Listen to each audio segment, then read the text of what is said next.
أعوذ بالله من الشيطان الرجيم. يا أيها الذين آمنوا إذا قيل لكم تفسحوا في المجالس فافسحوا يفسح الله لكم وإذا قيل انشزوا فانشزوا يرفع الله الذين آمنوا منكم والذين أوتوا العلم درجات والله بما تعملون خبير.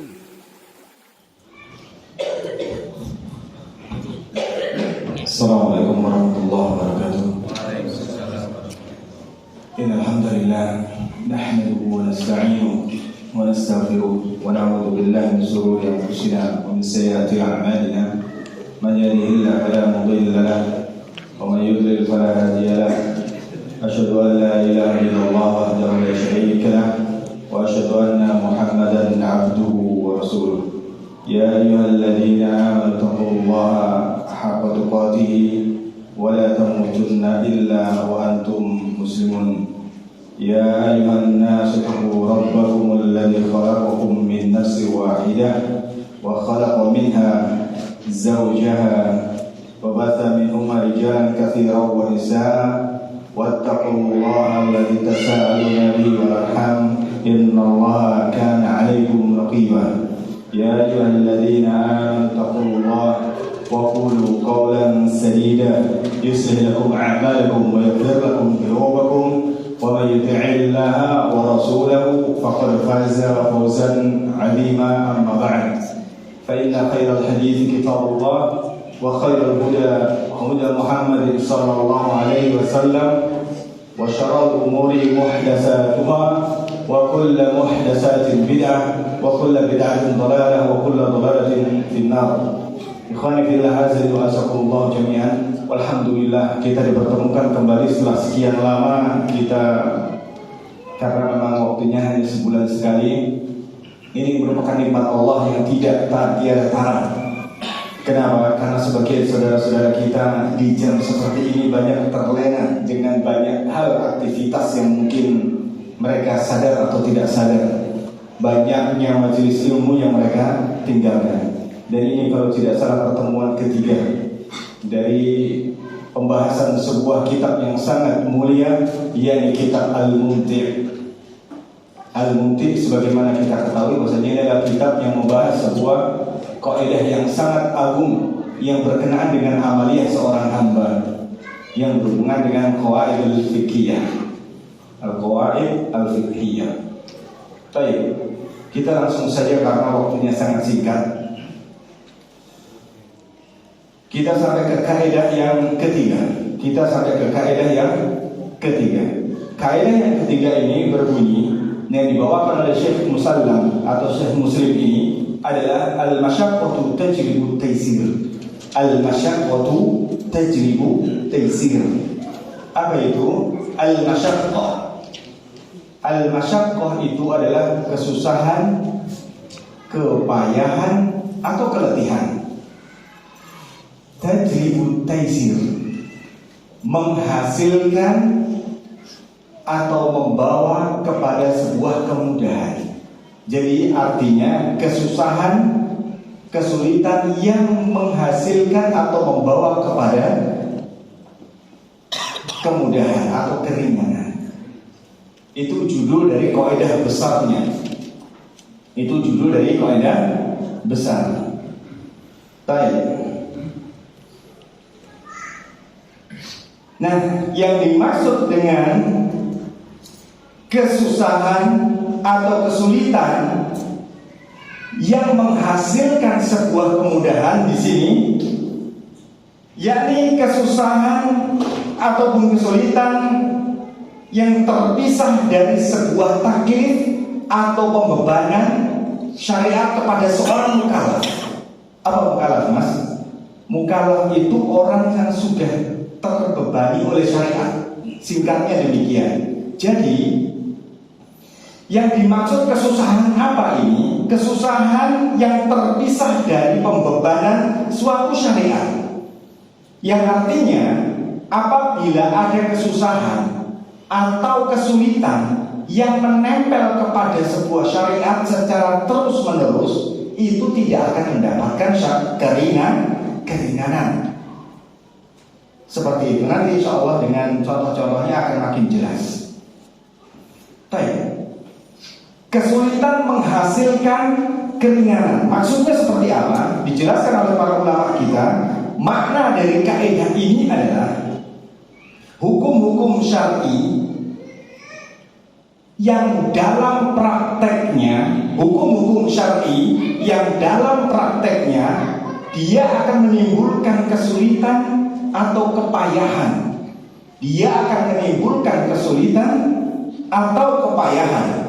Bagi siapa? Bagi seorang mukallaf. Tadi disampaikan mukallaf apa mas? Orang yang sudah terkena beban syariat. Maka lanjutannya adalah maka syariat Islam meringankan agar bisa dilakukan dengan mudah. Kita ulang.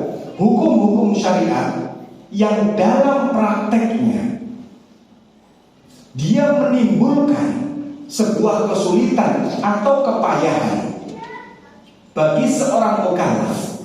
Artinya ini tidak terus-terusan. Bagi seorang mukallaf tertentu, maka syariat Islam memberikan keringanan agar mudah untuk dilaksanakan. Ini makna dari al-masyaqqatu tajlibu taysir, yakni kesusahan, kepayahan menghasilkan keringanan atau kemudahan.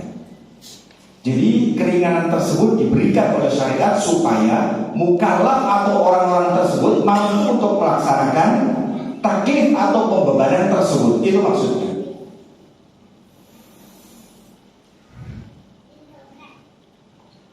Nah, hal ini didasari dengan Al-Quran dan Sunnah. Hal ini didasari dengan Al-Quran dan Sunnah yang dibawakan oleh Syekh Musallam dalam kitab Al-Mumti ini.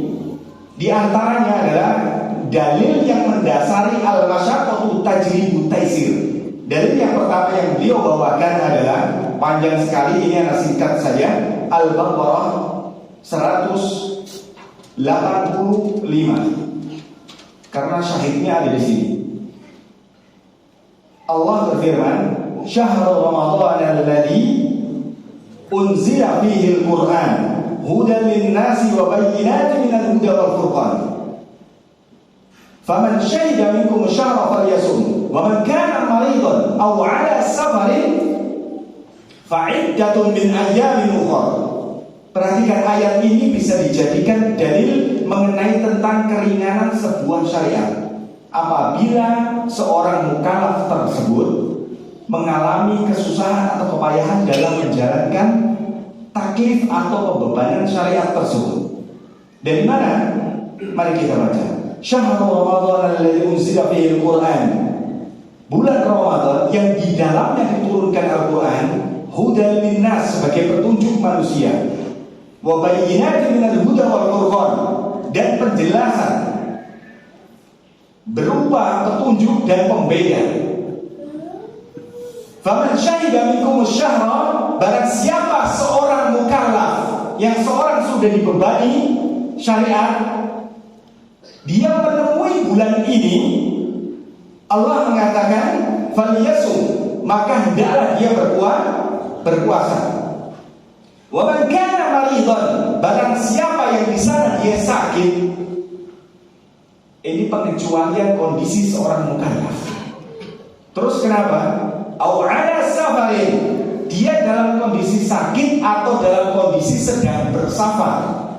Yang tadinya awalnya diminta untuk berpuasa. Tapi kondisi khusus yang disebutkan oleh Allah di dalam ayat ini apa? Ketika dalam bulan puasa engkau menemui bulan tersebut, tetapi kondisimu engkau sedang bersafar atau engkau sedang sakit. Apa kata Allah? Fa'iddatun min ayyamin ukhra, maka diganti dengan hari yang lain. Ini merupakan keringanan. Yuridullahu bikumul yusra wa la yuridu bikumul usra. Allah menginginkan bagi kalian sesuatu yang ringan, bukan memberatkan bagi engkau. Wajhu dalalah ala Allah ta'ala abaha liman lahiqathu masyaqqatu min at-taklifi bis-shawm fi halil marad wa safar ay yuftira wa yaqdi ba'da dzalika. Ini penjelasan beliau bahwasanya apabila seorang manusia yang sudah terkena beban atau taklif dalam Islam, dia menemui puasa dan dia tidak mampu, maka dia diperkenankan untuk menggantikan puasa tersebut di hari yang lain. Nah, seperti itu. Itu salah satu dalil yang dibawakan oleh beliau di dalam surat Al-Baqarah ayat 185.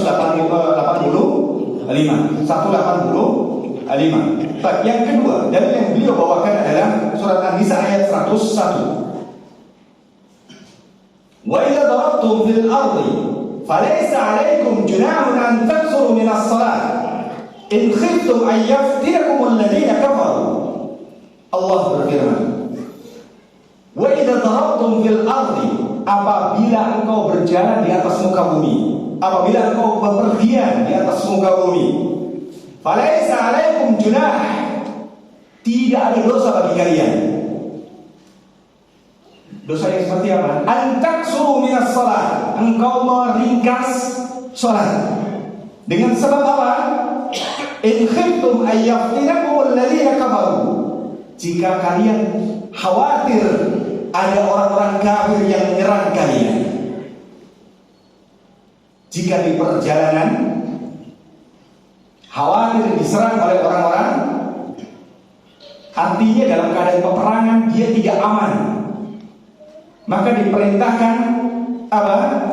An taqsuru minas shalah in khiftum ayyaftinakum alladziina kafaru, yang artinya engkau diperbolehkan untuk meringkas sholatmu dalam keadaan masih takut, dalam kondisi khauf, maka diperkenankan. Ayat ini menjelaskan demikian. Jadi surat An-Nisa ayat 101. Nah, di sini beliau menjelaskan wajhu dalalah, pendalilan dari ayat ini, pendalilan dari An-Nisa 101 tadi, Allah Ta'ala abaha lil muslimin, bahwasanya Allah itu membolehkan bagi seorang muslim fi halil masyaqqah, di dalam kondisi dia berat. Ingat tadi disebutkan berat yang model seperti apa?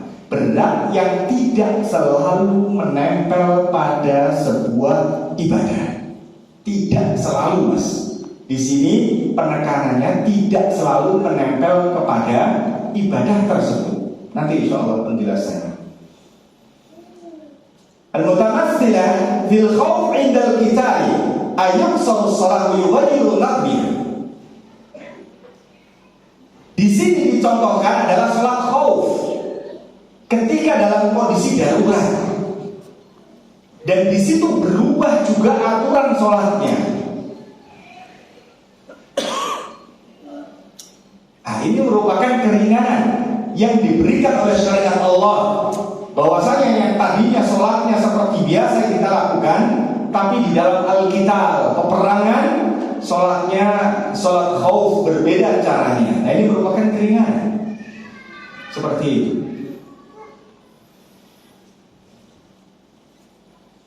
Terus yang ketiga, ayat yang kedua, paham ya? Ini mengenai tentang salat khauf.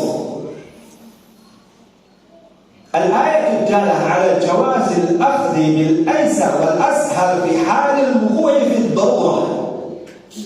Sebuah ayat yang menunjukkan kepada bolehnya mengambil sebuah hal yang mudah wal ashal, dan yang lebih ringan dan lebih mudah. Fi halil wuqu'i fi ad-darurah, dalam kondisi dia itu darurat. Makanya tadi judulnya adalah al-masyaqqatu tajlibut taysir. Kesusahan, keberatan, kesulitan itu menghasilkan kemudahan atau keringanan. Wa min tilkal ayat qauluhu ta'ala, dari ayat-ayat yang sebagiannya adalah firman Allah di surat Al-Maidah ayat 3. Faman ittara fi makhmasatin ghayra mutajanifil ismi fa innallaha ghafurur rahim. Allah berfirman, barang siapa yang terpaksa, faman ittara, yang terpaksa ini, terpaksa itu bukan sukarela. Fi makhmasah, dalam kondisi kelaparan, ghairu mutajanifil ismi, bukan ingin sengaja berbuat dosa. Ayat ini menjelaskan barang siapa yang dia terpaksa dengan makan, artinya makan yang tidak dibolehkan oleh syariat. Karena di awal ayat ini surat Al-Maidah ayat yang ketiga bunyinya gimana Mas? Hurrimat alaikumul maitatu wad-damu wa lahmal khinzir. Allah itu mengharamkan apa? Hurrimat alaikumul maitah, mayit. Wad-dam, apa dam? Darah. Terus khinzir, babi. Itu tidak boleh. Maka di akhir Allah pun mengatakan, famanidurra, maka barang siapa yang terpaksa, bukan sukarela. Oh, ini babi itu minyaknya legit, Ustaz. Jadi gimana dong hukumnya? Nah, itu dia. Makanya sebagian resto-resto yang tidak memperhatikan halal haram, itu minyaknya diselipkan. Waliyadzubillah. Ya, diselipkan. Kenapa? Karena ini bukan endorse, tapi memang minyaknya itu menimbulkan aroma wangi. Nah itu, cukup nanti endorse lagi kan. Dibolehkan, tapi bukan dalam artian ghairu mutajanifil ismi, bukan dalam ingin berbuat dosa. Enggak apa-apa lah, yang penting biar dosa yang dimakan aja. Padahal dia tidak terpaksa. Kondisinya dia tidak kelaparan yang teramat sangat, tidak. Kalau nggak makan dia mati, beda urusannya. Di sana itu tentang keterpaksaan apabila dia harus mengkonsumsi sebuah hal yang diharamkan oleh Allah. Terpaksanya ini hubungannya dijelaskan oleh para ulama kita. Terpaksanya di sini dia mati atau tidak mati. Bukan terpaksa perut saya keroncongan, tidak. Bukan di sana terpaksanya. Kalau keroncongan, saudara-saudara kita di Palestina berapa hari mereka nggak makan? Hidup tidak? Hidup. Masih bertahan malah. Bukan cuma sekedar keroncongan mas mereka. Kalau kita keroncongan, al-masyaqqatu tajlibu taysir mas. Oh masya Allah. Keroncongan aja pakai dalil mas. Nah, ini musibah. Baik. Itu mengenai makanan. Baik. Yang keempat,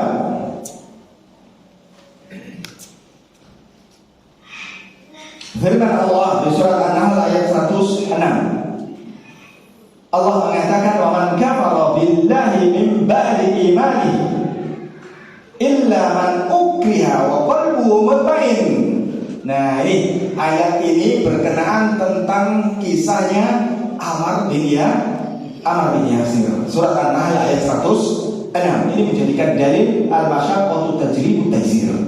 Wa man kafara billahi min ba'di imani, barang siapa orang yang kafir setelah keimanan, illa man ukriha, kecuali orang-orang yang dia itu dipaksa, kecuali orang-orang yang dipaksa. Wa qalbuhu mutmain, hatinya tetap berdiri di atas keimanan. Barang siapa yang kafir setelah imannya, disebutkan di sini kafir setelah keimanan, tapi menyebutkan kondisi yang berbeda Allah di sini. Kondisi kedua, apa kondisinya? Illa man ukri, kecuali orang-orang yang dipaksa. Barometernya lihat ikhwah, kasusnya siapa? Ammar Ammar bin Yasir ketika orang tuanya disiksa di depan mata. Nah itu dia. Maka dilaporkanlah kasus ini, ketemu Ammar bin Yasir, ketemu Rasulullah, kemudian dilaporkan, ya Rasulullah, saya mengalami kejadian begini, begini, dan begini. Apa yang saya lakukan? Apakah saya berdosa? Kalau bahasa kita begitu. Maka justru Rasulullah mengatakan apa? Katakan hal yang sama kalau terjadi lagi. Ini berarti merupakan keringanan. Lihat, Islam itu penuh dengan samahah. Islam itu penuh dengan samahah. Samahah itu keluasan. Nah, beda dengan aturan manusia. Baik, itu beberapa dalil yang bisa dijelaskan. Satu lagi,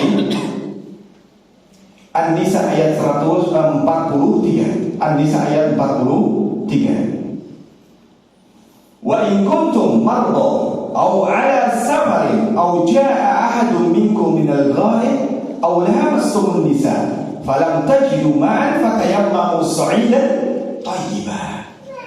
Wa in kuntum marda, Allah Rabbuna Jalla dzikruhu ingin menjelaskan tentang wudu dan tayamum. Wudu dan tayamum di ayat An-Nisa ini, di surat An-Nisa ini.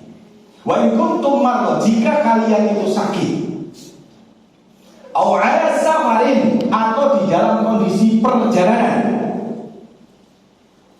aw jaa ahadun minkum minal ghaib, atau engkau salah satunya sedang telah buang hajat, harus buang hajat. Engkau sakit, engkau safar, atau engkau setelah membuang hajat, kencinglah. Aw lamastum nisa. Nah, ini perbedaan para ulama. Ini jima atau menyentuh. Kita tidak konsentrasi di sana. Fokusnya ke tayamum atau wudu. Dijelaskan oleh Allah, falam tajidu ma'an, dan engkau tidak mendapati air. Apa yang dilakukan? Fatayammamu sa'idan thayyiban, maka diperintahkan bagi engkau untuk tayamum dengan apa? Dengan tanah atau debu yang suci atau baik. Nah, yang tadinya itu harus wudu karena memang tidak ada al-masyaqqatu tajribu taisir. Al-masyaqqatu tajribu taisir. Ini adalah merupakan dalil yang menelandasi kaidah tersebut. Baik, selanjutnya bab tentang macam-macam masyaqqah, keberatan, kesusahan yang tadi. Yang pertama, yakni masyaqqah di luar kadar kemampuan manusia. Masyaqqah ada beberapa. Di sini Anda mungkinkan ada 3 masyaqqah. Yang pertama adalah masyaqqah atau keberatan atau kesulitan yang itu di luar kemampuan manusia. Dan ini ikhwan perlu diketahui, masyaqqah yang seperti ini tidak mungkin didapatkan di dalam syariat. Karena nggak mungkin Allah membebani sebuah syariat kepada orang mukallaf kecuali dia mampu, kecuali dalam kondisi-kondisi tertentu saja seperti sakit, safar, dan seterusnya tadi. Kalau di sini misalnya contoh, kalau dibebani puasa 10 hari 10 malam tanpa berbuka, baru dikatakan orang itu beriman. Misalnya contoh demikian, apa yang terjadi? Oleh semuanya. Dikatakan orang beriman apabila dia sudah mampu berjalan di atas air, misalnya begitu. Kalau tidak mampu berjalan di atas air, maka dia dikatakan belum beriman. Nah, ini kan artinya pembebanan yang tidak mungkin dilakukan dan mampu dilakukan oleh seorang yang memiliki beban syariat atau mukallaf tadi. Itu adalah bagian pertama, masyaqqah yang di luar kemampuan manusia. Yang kedua, masyaqqah yang biasa. Ini hanya ringkaskan dari beberapa kitab. Al-masyaqqah yang seperti ini mesti ada di dalam syariat. Nah, kalau tadi nggak ada, kalau ini ada. Karena semua perintah dan larangan yang diberikan oleh Allah Ta'ala ini pasti akan ada membawa beban. Pasti. Yang tadinya tidak terkena beban, terus dia terkena beban karena sudah mencapai syarat seorang mukallaf. Dia sudah balik misalnya gitu. Dia sudah mencapai derajat seorang mukallaf yang memang dia harus terkena beban syariat. Maka ini yang tadinya dia nggak terkena beban, ada bebannya. Setiap syariat itu tidak mungkin tidak ada bebannya.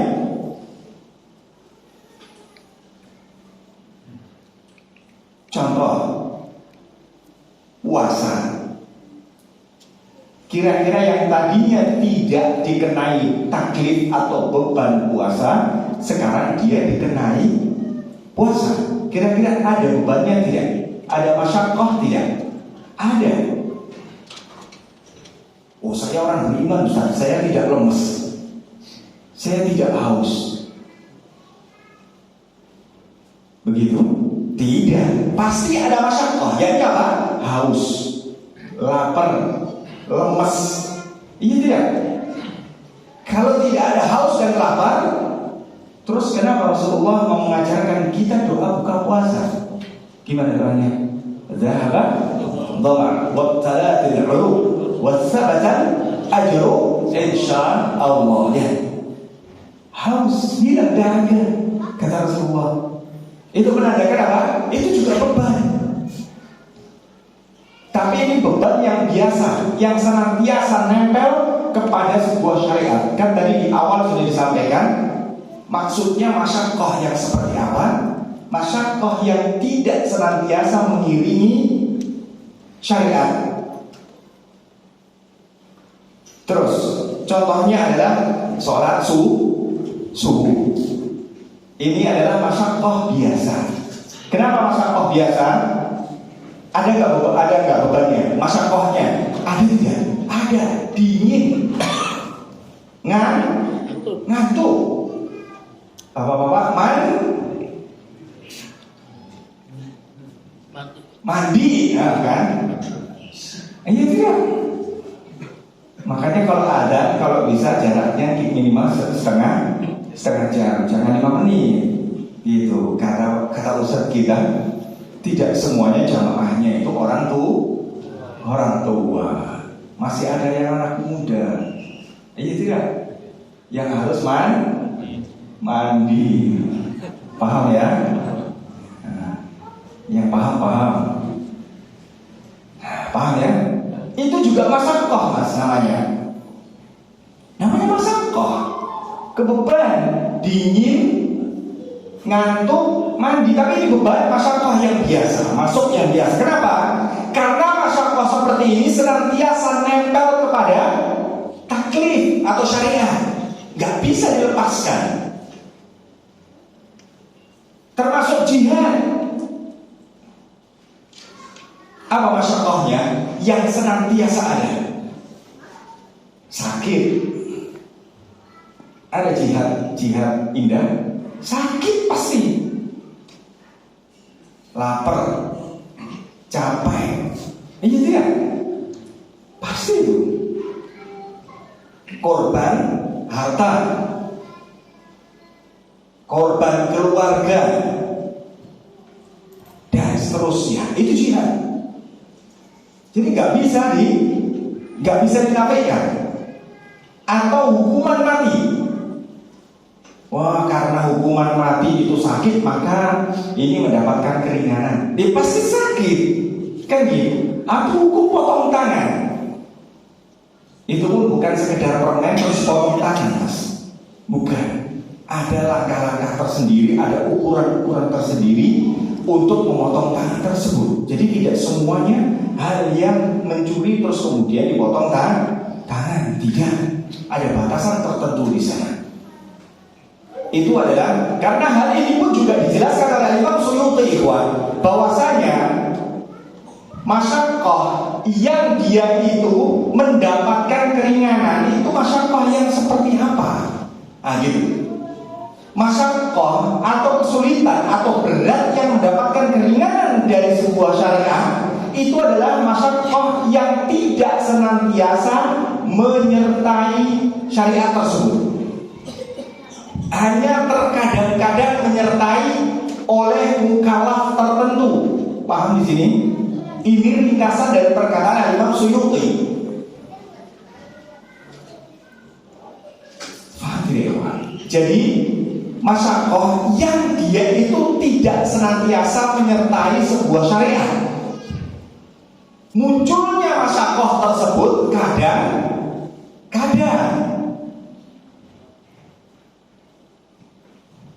saja, gak senantiasa. Wah, ini al-masyaqqatu tajribu taysir, mas, ngantuk saya mas, ini sebuah berat ini gitu. Ya bukan, itu bukan masyaqqah yang mendapatkan keringanan yang pasti, dan itu akan nempel mulai dari awal pensyariatan sampai akhir pensyariatan. Namanya ngantuk, dingin, sholat subuh, atau panas di siang hari pasti ada. Tetapi yang dia tidak senantiasa menempel apa misalnya? Dia ada badai. Apakah setiap saat itu ada badai? Tidak. Kan gitu ya? Apakah setiap saat antum sakit? Kan tidak. Nah, itu maksudnya. Maksudnya antara masyaqqah yang senantiasa nempel sama yang senantiasa tidak nempel. Hanya terkadang saja, itu maksud perkataan Imam Suyuti. Bisa dipahami ya? Baik. Yang selanjutnya, masyaqqah yang amat berat. Masyaqqah yang berat, namun sebenarnya ini bisa dilakukan tapi berat. Seperti apa? Sholat 50 rakaat. Dulu sebelum menjadi 5 rakaat. Ini taklif juga. Makanya dikatakan kepada Nabi kita, umatmu gak akan mampu. Ya, itu merupakan taklif. Umatku saja gak mampu, apalagi umatmu. Begitu ringkasnya. Namun masyaqqah yang dimaksud di sini, ikhwah, yang terdapat di dalam syariat, ini masyaqqah yang wajar. Maksudnya adalah masyaqqah yang wajar. Jadi masyaqqah yang nomor 2. Masyaqqahnya yang nomor 2. Jadi masyaqqah yang wajar-wajar saja tadi, yang senantiasa menyertai apa namanya? Yang ada di dalam syariat.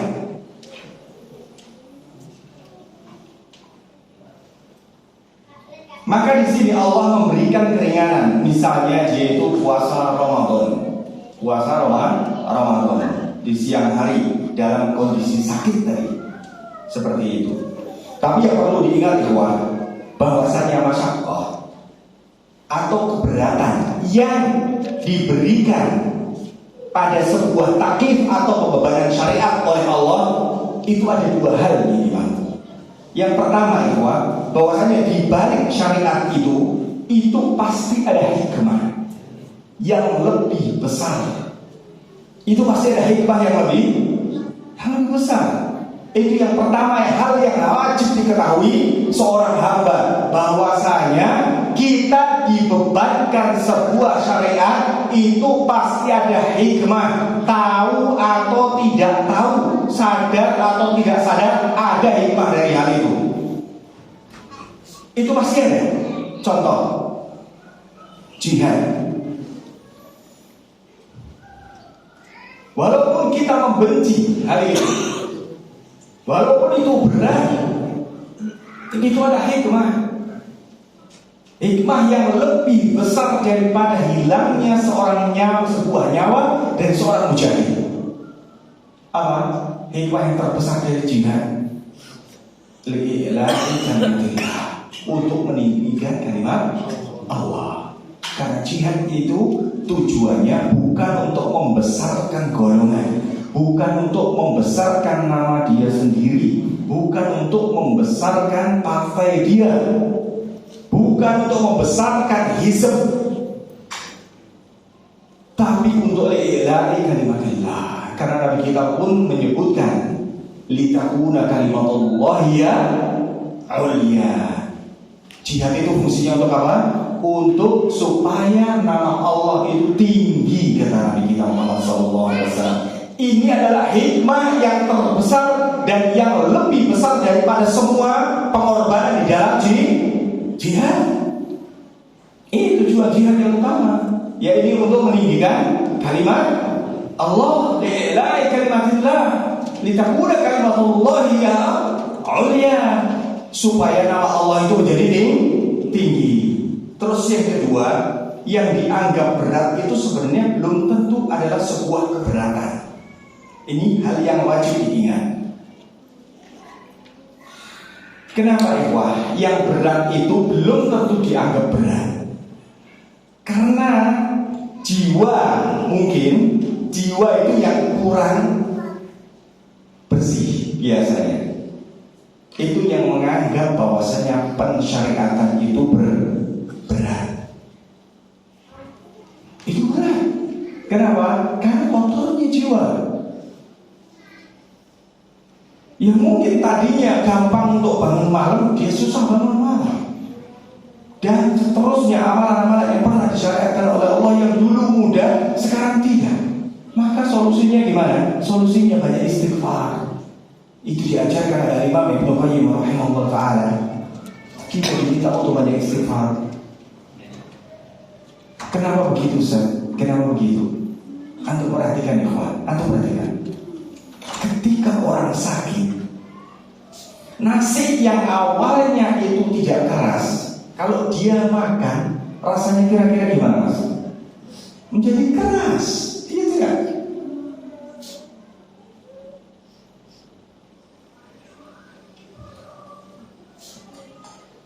Kemudian orang sakit yang tadinya makanan itu manis jadi pahit.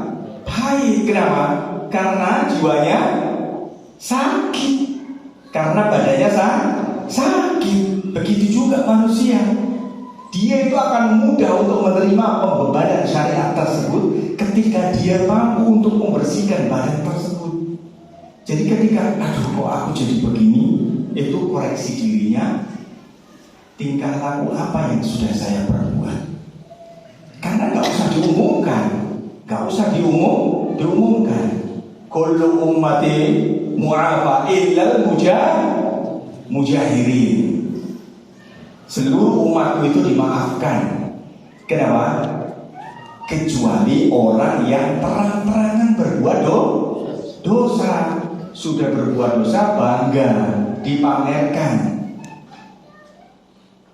Illal mujahirin, bukan ikan mujahir ya Mas. Mujahirin itu orang yang terang-terangan melaksanakan perbuatan maksiat melawan Allah, terus dia bangga dipamer-pamerkan. Mujahirin terang-terangan.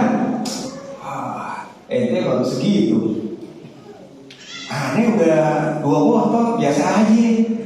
2 botol biasa aja. Ente cemen. Ya cemen. Ini bangga dengan sesuatu yang memang dilarang oleh Allah dan Allah sudah tutupi, engkau pamerkan. Bangga. Kecuali orang yang seperti ini. Yang lain semua dimaafkan, kecuali yang begini, bangga dengan dosa. Nah seperti itu. Ini membuat hati kita keras. Allah Maha Pemaaf, Allah Maha Pengampun. Hendaklah kita senantiasa beristighfar kepada Allah. Ya ikhwah, mati itu kapan saja, nggak lihat merek Mas. Nah itu kita sudah tahu. Idza jaa ajaluhum la yastakhiruna sa'atan wa la yastaqdimun.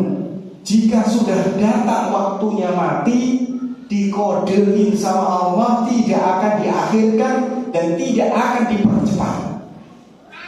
Kapan saja. Nah, masalahnya kalau pas lagi dicolek malaikat, ente bangga dengan ini bawa botol men, dicolek lewat, bangga lagi ini. Nah ini dia. Maka beratnya pembebanan itu ikhwah, beratnya pembebanan itu dikarenakan banyak faktor. kotor. Salah satu yang terbesar karena mungkin dosa-dosa kita. Maka salah satu ustaz kita itu pernah menjelaskan. Syaikhul Al-Fadil menyebutkan, ini Anda nggak perlu sebutkan namanya. Beliau menjelaskan, rasa takut itu muncul karena banyaknya dosa di dalam diri kita.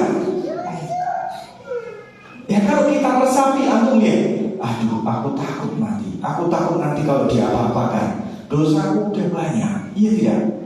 Itulah menimbulkan rasa takut karena dosa. Berarti ada indikasi. Kalau misalnya kita penuh dengan rasa takut, khawatir karena ketakutan nanti kalau saya dipanggil suatu saat ternyata dosa saya banyak, ya sudah, kalau kayak gitu antum sadar, alhamdulillah. Terus apa? Istighfar, kembali ke jalan Allah.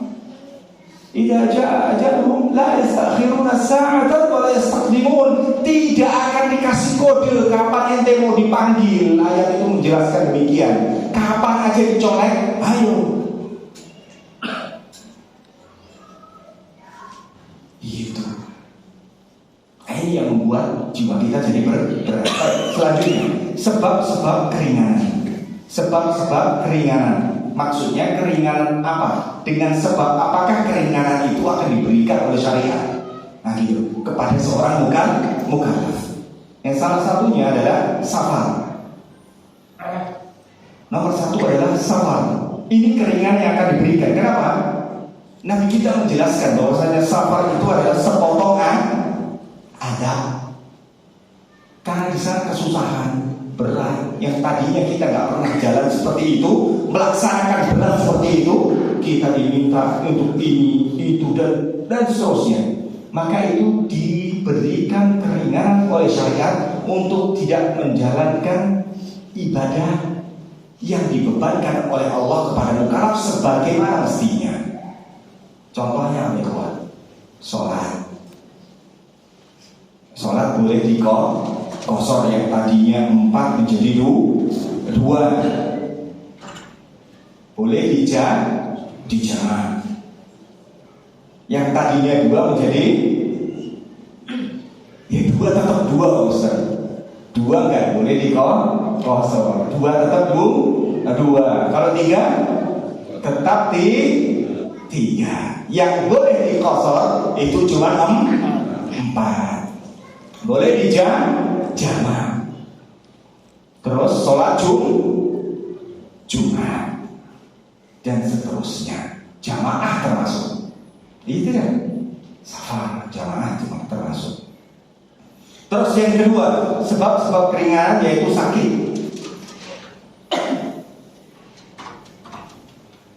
Apa saja selain sholat, yaitu tayamum. Apabila kita mau melaksanakan sholat, terus kita mengambil air wudhu dan diperkirakan dengan perkiraan yang pasti bahwasanya kalau kita terkena air, penyakit kita nambah berat, artinya maka kita disyariatkan untuk tayamum. Ini sakit bukan cuma karena nggak ada air saja, bukan. Ketika kapan? Ketika kalau diprediksi dengan sangat jelas dan tegas bahwasanya kalau kita menggunakan air itu akan bertambah sakitnya. Seperti itu. Yang tadinya mungkin sholat berdiri boleh dengan duduk atau mutojia, yaitu berbaring. Kalau nggak bisa dengan isyarat. Kalau nggak bisa disolatin. Berarti intinya dari awal sampai akhir sholat. Kalau nggak bisa disolatin dengan isyarat. Nggak bisa, ya masalah. Baik. Terus yang ketiga terpaksa. Ini sebab-sebab keringanan. Yang tadi terpaksa kalau seseorang diminta untuk mengucapkan kalimat kufur dan dia dipaksa, Sebagaimana tadi kisahnya Ammar bin Yasir di dalam surat An-Nahl ayat 106. Ini di surat ke-16. Allah Rabbuna Jalla Dzikruhu menjelaskan tentang hal ini. Tadi kita sempat sampaikan. Terus apa lagi? Kalau misalnya dipaksa untuk mentalak, talak nggak istri? Kalau nggak mati, kan gitu. Itu talaknya nggak berlaku. Itu. Terus apa lagi? Kamu rusakin barang itu. Kalau kamu nggak rusakin, saya bunuh keluargamu. Anakmu mati, istrimu mati, semua keluargamu saya bantai. Rusak nggak barang itu? Kalau nggak dirusak, mati semua. Bisa contoh seperti itu. Dia nggak mengganti barang kerusakan. Itu ada kaidah tersendiri sebenarnya. Terus lanjut. Yang keempat, lupa. Ini sebab-sebab keringanan. Lupa. Jadi kalau orang puasa, dia lupa makan dan minum dan seterusnya, dia dibolehkan. Terus dia itu lupa sholat, maka dia dibolehkan, walaupun dia harus keluar waktu daripada waktu sholat. Man nasiya sholatan aw nama anha fa kafaratuha an yusalliha idza naqaha, kata Nabi Muhammad SAW. Barang siapa yang dia lupa dengan sebuah sholat atau dia tertidur darinya, maka kafarahnya itu, penebusnya itu, dia sholat ketika dia ingat. Kata Nabi kita, ini lupa. Terus selanjutnya, ini waktunya sudah berdiri, yakni bodoh. Yang selanjutnya adalah bodoh. Artinya bodoh di sini bukan berarti dia nggak bisa baca tulis, tapi tidak mengetahui hukum syariat ini halal atau haram. Bedakan. Bodoh dalam bahasa kita sama bodoh di dalam syariat berbeda. Baik, nanti kita lanjutkan lagi. Kita azan dulu ya. Baik. Bismillahirrahmanirrahim. Assalamualaikum warahmatullahi wabarakatuh. Kita lanjutkan sedikit lagi. Maksudnya bodoh itu seperti apa? Jahil atau dia tidak memiliki pengetahuan tentang hal itu. Maka contohnya seperti apa? Seseorang yang dia itu nggak tahu hukum khomer, misalnya dia tinggal di pedalaman, belum ada penjelasan. Dia taunya sholat itu wajib, puasa itu harus. Dia belum mendapatkan ilmu tentang khomer, bahwasanya khomer itu haram. Nah, maka dia minum. Nah, ini mendapatkan keringanan. Terus di sini Syekh membawakan sebuah contoh. Ada suqutil haqqi fi raddi ila itashaqa mustari ana fi sab'ati aiban. Jadi tidak gugurnya orang yang membeli sebuah barang yang dia itu tidak mengetahui aib pada barang tersebut, maka dia tidak digugurkan untuk tidak mengembalikan. Artinya dia boleh untuk mengembalikan barang tersebut karena tidak diketahui barang yang tadi dia beli itu ada aib. Artinya aibnya disembunyikan atau tersembunyi. Maka setelah dia beli, maka dia ketahui bahwasanya barang itu ternyata nggak seperti yang disifatkan. Bahwasanya barangnya ini oke dan seterusnya. Oh, ternyata dia ada aib. Maka tidak iktasafal mustari anna fi sil'ati aiban wa jahila annahu yajibu radd sil'ati bi mujarrad iktisafal aib. Maka di sini Syekh menjelaskan bahwasanya cukup dengan seorang pembeli itu mengetahui bahwasanya di barangnya itu terdapat aib, dia diperkenankan berhak untuk mengembalikan barang yang dia beli. Artinya jahil di sini seperti itu, ketidakketahuannya di sana. Dan beliau membawakan contoh yang seperti itu. Terus yang selanjutnya adalah al-usr, yakni sulit untuk dihindari. Artinya sebuah kesulitan, benar-benar sulit untuk dihindari. Keberatan tersebut, masyaqqah tersebut benar-benar sulit dihindari. Ini yang selanjutnya. Seperti apa contohnya? Yakni kucing. Makanya kucing itu tidak najis. Kucing tidak najis. Kenapa? Karena sulit dihindari. Nabi kita pun menjelaskan inna laysat bin najasin, bahwasanya itu adalah bukan sebuah najis. Innaha minat tawafini alaikum wat tawafat, bahwasanya ini adalah hewan yang senantiasa mengelilingi kalian. Maka ini bukanlah hewan yang termasuk hewan najis. Bagaimana kalau misalnya kucing itu najis, senantiasa ada di sekeliling kita? Nah, gitu. Maka ini adalah rukhsah atau keringanan yang diperbolehkan. Sebab-sebab keringannya seperti itu. Kalau dia itu benar-benar nggak bisa dihindari, sangat sulit. Terus macam-macam keringanan. Yang pertama, macam-macam keringanan. Kalau tadi sebabnya adalah sakit, safar, lupa, karena mungkin bodoh, karena tidak mengetahui hukum khamr dan seterusnya.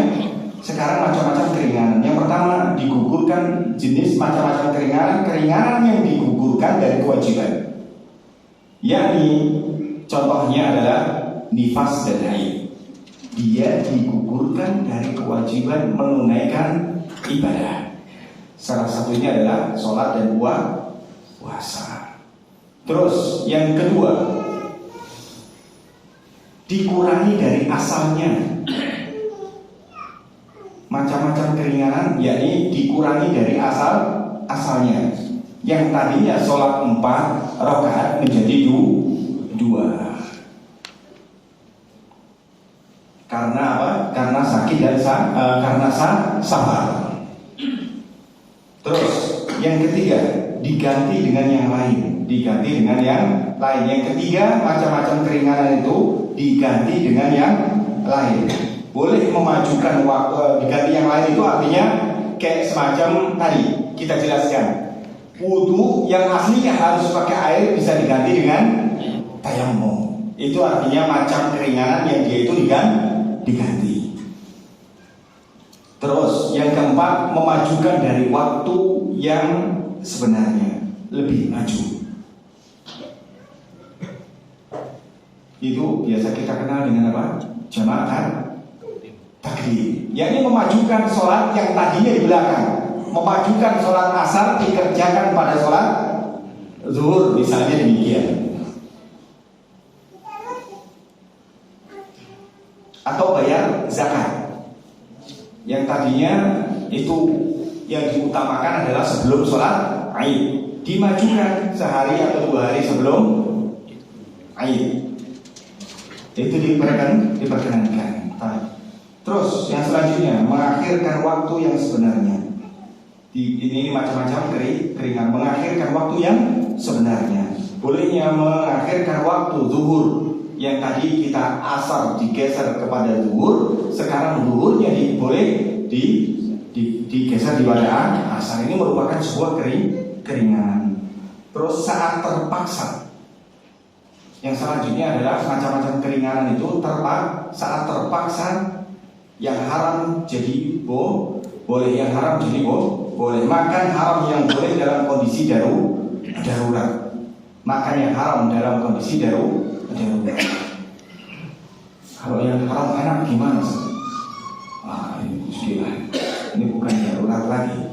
Darurat itu yang penting antum nyawanya selamat, itu aja. Itu namanya darurat. Kalau nggak makan lewat. Nah itu hanya untuk menyambung nyawa, bukan mengeluarkan suara. Nah itu beda urusannya. Itu kenyang namanya. Hanya supaya kita tegak saja, cukup.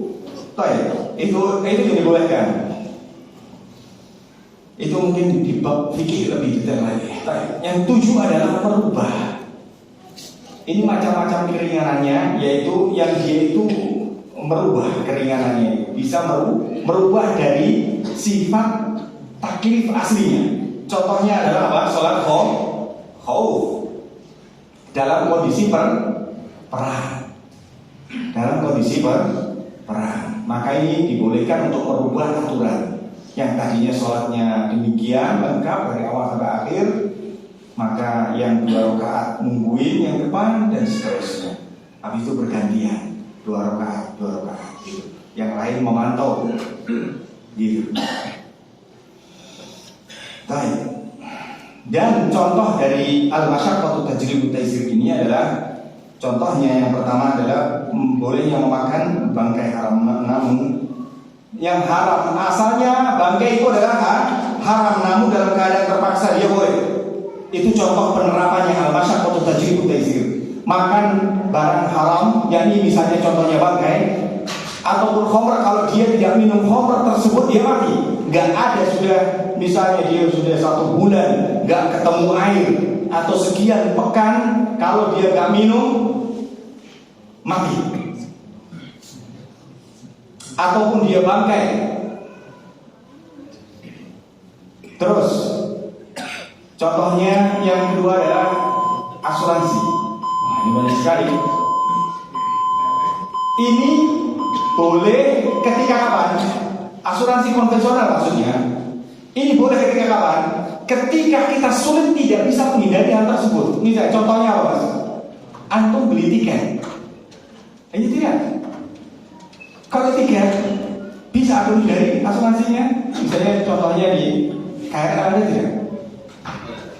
Bisa nggak antum hindari? Mas, saya beli ya dari sini mau ke Jakarta nggak pakai asuransi, Mas. Oh, ini sudah seperti ini, Mas. Nggak bisa dipisahkan, iya tidak? Susah. Nah, seperti ini. Ya, kita di luar kemampuan kita. Sedangkan kita membutuhkan tiket tersebut misalnya. Yang terakhir adalah mungkin menentukan arah di kiblat dalam sebuah perjalanan. Ini berat bagi kita. Mungkin misalnya kita naik kapal laut ataupun kereta yang sudah di dalam seharian, maka kita tidak mengetahui yang namanya barat, timur, utara, selatan, kita tidak tahu. Kita tentukan dengan sebuah keyakinan yang pasti yang kita miliki, bahwasanya itu adalah kiblat. Tapi kalau diusahakan berdiri, bisa diusahakan. Misalnya contoh di kereta, itu sebenarnya masih bisa diusahakan untuk berdiri. Gimana? Di di sambungan gitu misalnya. Di kereta, kan ada sambungannya ya. Nah di sana masih bisa itu berdiri saja. Kalau masih bisa berdiri. Tapi ada arah kiblat kita tidak tahu. Semaksimal mungkin kita berusaha bahwasanya zon kita yang kuat itu adalah arah kiblat. Sudah. Kita tidak dibebani sampai harus menemukan arah kiblat baru sholat. Antum baru menemukan arah kiblat, beneran ternyata belok lagi. Antum ikut muter. Wah, ini kiblatnya berubah nih, Pak. Saya harus muter kan gitu. Itu adalah memberat-beratkan diri namanya. Baik, mungkin sampai sini saja. Nanti insyaallah taala kita sambung kembali. Subhanallahumma wa bihamdika asyhadu an la ilaha illa anta astaghfiruka wa atubu ilaik. Wassalamualaikum warahmatullahi wabarakatuh.